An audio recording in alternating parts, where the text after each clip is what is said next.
This isn't science fiction. This is NASA's Chapier program, and 4 brave volunteers just locked themselves away from the world for over a year. By the end of this video, you'll understand why this mission might be more important than any actual Mars landing.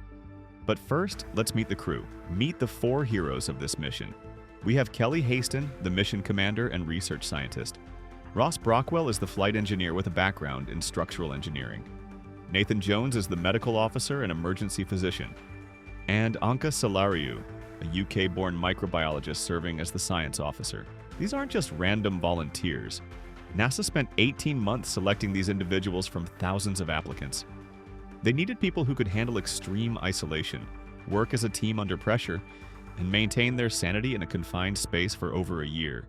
On June 25, 2023, they walked through those doors, knowing they wouldn't see the outside world until 2024.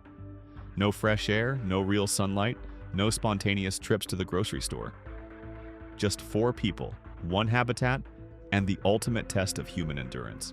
Let's talk about their home for the next year. This 1,700 square foot habitat is designed to replicate what a real Mars base might look like. That's smaller than most suburban houses. 4 people can never leave. They can't order takeout or run to the store. Everything they eat has to be grown, preserved, or 3D printed inside the habitat. They're testing advanced food systems that would be used on Mars, from hydroponic vegetables to shelf-stable proteins. Even communication with the outside world mimics Mars conditions. When they send a message to mission control, there's a 22-minute delay, the same time it takes for signals to travel between Earth and Mars. Imagine getting help in an emergency with that kind of delay. This isn't just about seeing if people can survive in a box for a year.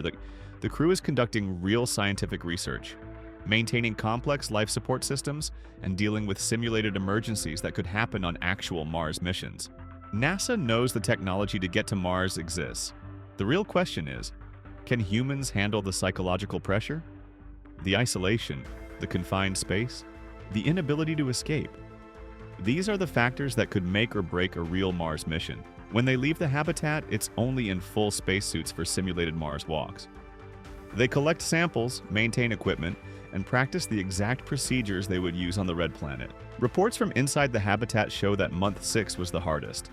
The novelty had worn off, the walls felt smaller, and personality conflicts emerged. This data is gold for NASA.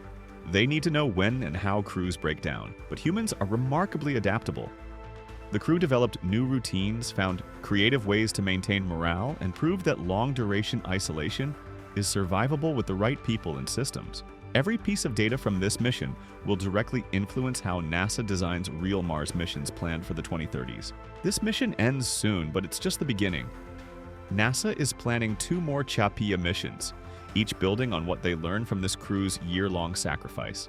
These 4 individuals are pioneers, testing the limits of human endurance so that someday we can make the real journey to Mars. What do you think? Could you handle a year locked in a Mars simulator?